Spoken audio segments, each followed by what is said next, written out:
News. Germany is back on track. That was the bold and optimistic statement from the country's incoming Chancellor, Friedrich Merz, as he unveiled a new coalition deal between his conservative CDU party and the centre-left SPD.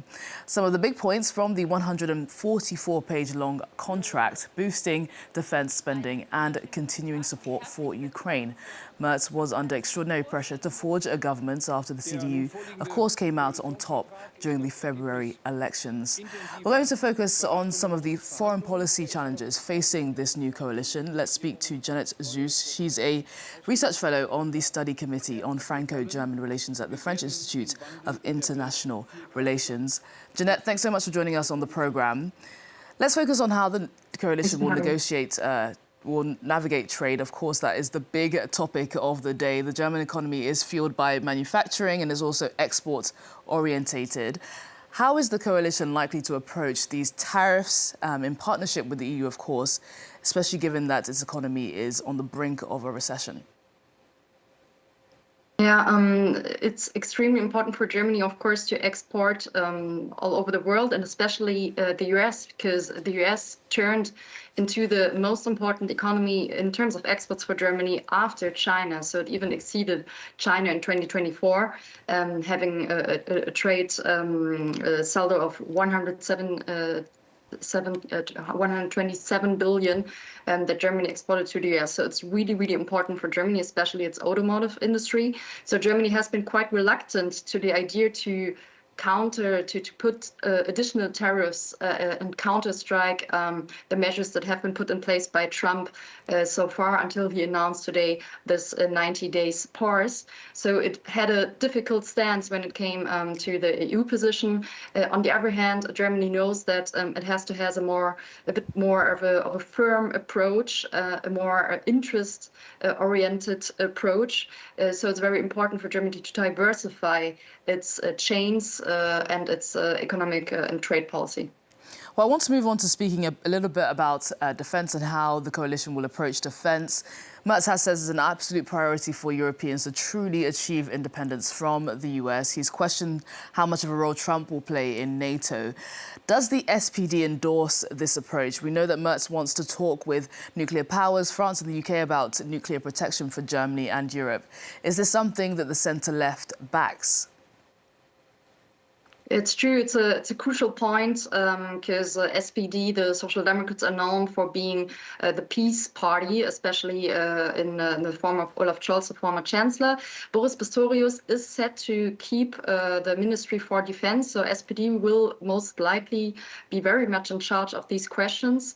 However, there's a real realization of the challenges that are there, and a clear willingness to booster the European defense capacities, and also to have a strategic dialogue, especially with France, of course, when it comes to nuclear deterrence.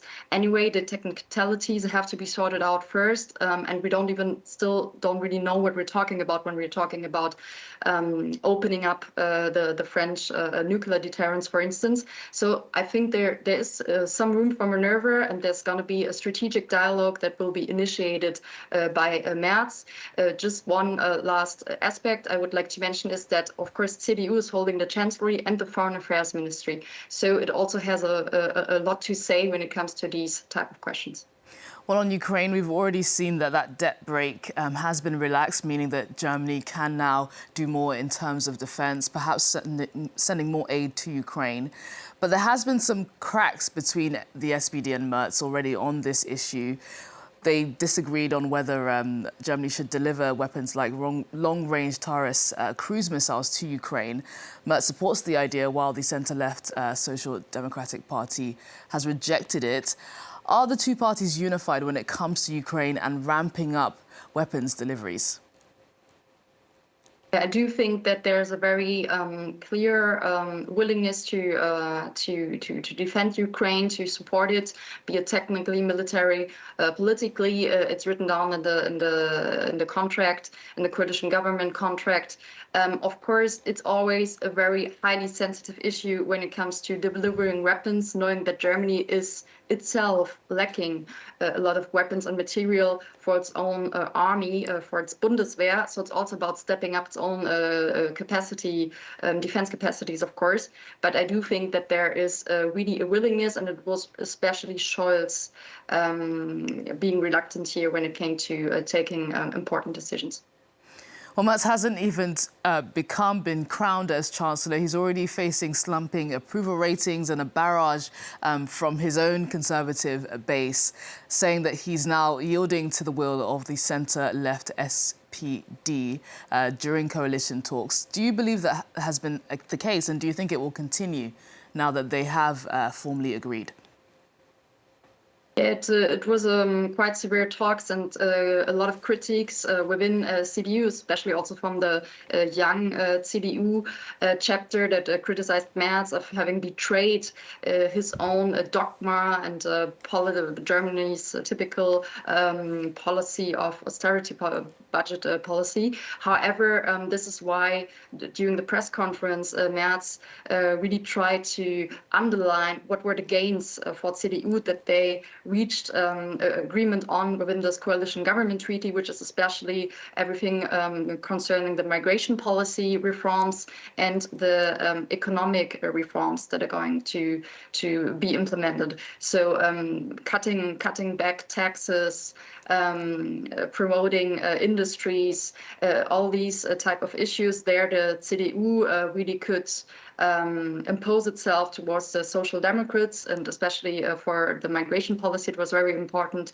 to declare that there's going to be a real change when it comes to immigration policy in Germany, and not continuing the policy of the former Chancellor Merkel. Jeanette, it was really great to talk to you. Thank you so much for joining us on Prime News Paris today. Thank you. We're going to take a